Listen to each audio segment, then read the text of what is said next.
مفتی سید زیغم علی گردیزی شاہ صاحب قبلہ، میں ایک بات میرے ذہن میں ہے کہ خلفائے راشدین کیا سنہرا دور ہے، کیا تعمیر و ترقی، ایمانداری اور دیانتداری کا وہ دور دنیا عالم نے دیکھا جو شاید اس کے بعد یا اس سے قبل دیکھنے میں نہیں ملا۔ تمام تر ذمہ داریاں اور کیسے حقوق کی ادائی کے معاملے میں خلفائے راشدین کی، اللہ اکبر۔ حضرت عمر فرماتے ہیں کہ دریائے وہ دجلہ کے کنارے اگر کوئی بکری بھی پیاسی مرتی ہے تو عمر اس کا جواب دے، اللہ اکبر۔ جانوروں کے بھی حقوق آپ نے جو ہے ان کا بھی خیال رکھا۔ تو اب ایک ہم ان کے ماننے والے، ان کے پیروکار، ان کے نعرے لگانے والے، آج ہم اپنی ڈیوٹی پوری نہیں کرتے، ذمہ داری ٹھیک سے، نوکری صحیح سے ادا نہیں کرتے، سرکاری املاک کو اپنی جاگیر سمجھ لیتے ہیں، اپنے گھر کا حصہ سمجھ لیتے ہیں۔ کیا فرمائیں گے اس حوالے سے؟ بسم اللہ الرحمن الرحیم۔ سلمان بھائی، قرآن و حدیث کا اگر مطالعہ کریں تو اختیارات، مناصب، عہدہ، ان کے حوالے سے قرآن نے ایک تصور پیش فرمایا کہ یہ کوئی حق نہیں ہے یا کسی کا کوئی اختیار نہیں ہے، بلکہ یہ ایک امانت ہے، اور امانت کے جتنے جملہ معاملات ہیں اس کے مطابق ہی ان اختیارات کو اور ان مناصب کو، ان عہدوں کو استعمال کیا جائے گا۔ یعنی وہ عہدہ، وہ منصب جس سے متعلق ہے، اس کے جو تقاضے ہیں اس کو پورا کرنا لازم ہے۔ اور اسی لیے تو آپ صلی اللہ تعالیٰ علیہ وآلہ وسلم نے مناصب کو اس کی طلب کرنے اور اس کی خواہش اور اس کے لیے کوشش کرنے سے منع فرمایا کہ اس کے ساتھ ساتھ اللہ تعالیٰ مختلف آزمائشیں اور ابتلائیں نازل فرماتا ہے، اور اگر کسی کو بغیر طلب کیے، بغیر اس کی لالچ و حرص کے، وہ اس کی امانت داری کی وجہ سے اگر کوئی عہدہ دیا جاتا ہے تو اللہ تعالیٰ اس کو اس کی مدد فرمائے گا۔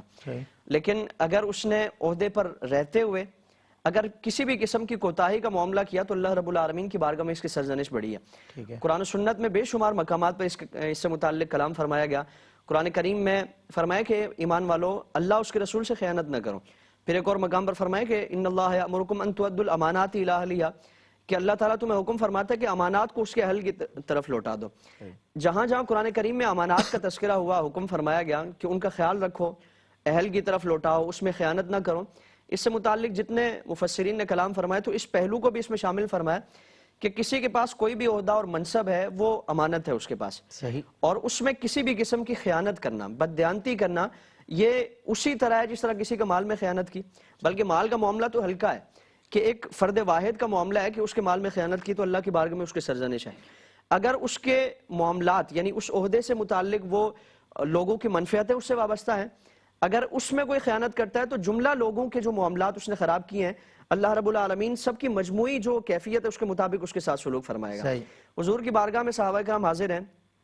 آپ صلی اللہ تعالیٰ علیہ وسلم نے فرمایا کہ اللہ تعالیٰ تم سے ہر ایک عہدے سے متعلق تم سے مواخذہ فرمائے گا، یہاں تک کہ اگر کسی نے کوئی سوئی برابر بھی کوئی خیانت کی ہے، یعنی معمولی برابر بھی مال سے متعلق ہے، جس طرح وہ شیر مادر کی طرح اس کو سمجھ لیاتا ہے قومی خزانے کو، تو حضور نے فرمایا کہ اگر سوئی برابر بھی کوئی خیانت کی تو اللہ رب العالمین کی بارگاہ میں انتہائی ذلت و رسوائی میں اس کو پیش کیا جائے گا، اور اللہ تعالیٰ اس پر جنت کی جو خوشبو ہے اللہ تعالیٰ اس کو حرام فرما دے گا۔ ایک صحابی رسول کھڑے ہوتے ہیں، عرض کیا رسول اللہ مجھ سے یہ عہدہ آپ واپس لے لیں، میں اسے معذرت کا اظہار کرتا ہوں کہ میں اس سے متعلق جتنی تاکیدات ہیں اس کا خیال نہیں رکھ پاؤں گا۔ یعنی صحابہ کرام اس قدر عظمتوں والے، رفعتوں والے، اتنی بلندیوں والے، آپ صلی اللہ علیہ وسلم ان سے متعلق جب یہ تاکیدات فرماتے ہیں وہ معذرت کا اظہار کرتے ہیں کہ رسول اللہ ہم نہیں کر سکتے،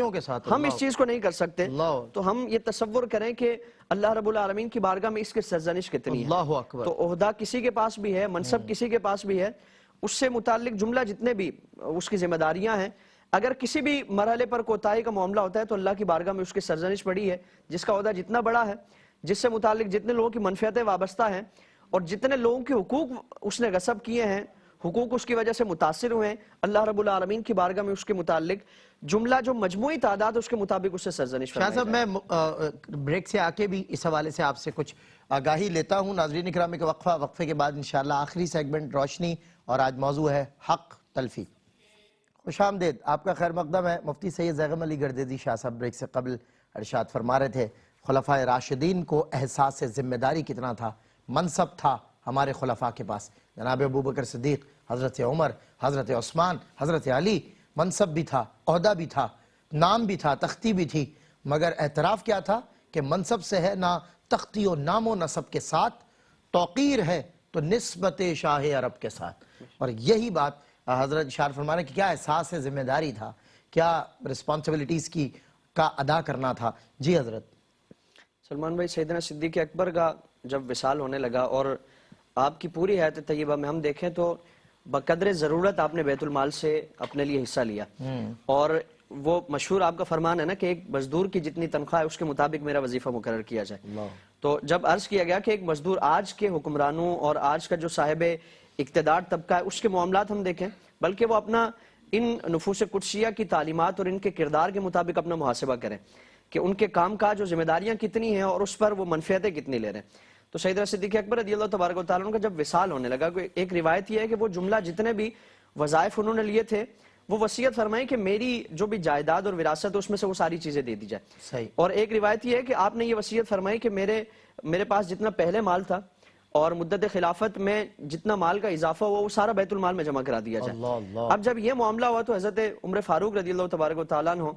آپ نے جب سیدنا صدیق اکبر کی یہ وصیت دیکھی تو فرمایا کہ آپ نے بعد میں آنے والوں کے لیے ایک آزمائش اور ایک امتحان کا معاملہ فرما دیا کہ ہم اس معیار پر پورا اتریں گے، یہ بڑا مشکل ہے. یعنی اگر کسی کو اللہ تعالیٰ عہدہ اور منصب عطا فرمائے تو پیمانہ یہی ہے. صدیق اگر اکبر اس نے تو پیمانے ذات پہ ہوں گے فنا کر دی نا. اگر اس پیمانے پہ ہوں گے تو اللہ رب العالمین اس عہدے میں جو ایک امانت داری ہے اس کی وجہ سے اللہ رب العالمین بخشش و مغفرت. اللہ، میں تمام خلفاء کو، تمام صحابہ کو فنا فی الرسول کا مصداق دیکھتا ہوں، بدرجہ اتم کہ صحابی رسول کو دیکھتا ہوں. سیدنا صدیق اکبر رضی اللہ تعالیٰ عنہ کی ذات ہے. اب ایسا نہیں کہ صرف رہے زندگی میں ساتھ، اب بھی ہیں ان کے ساتھ، یہ مد نظر رہے.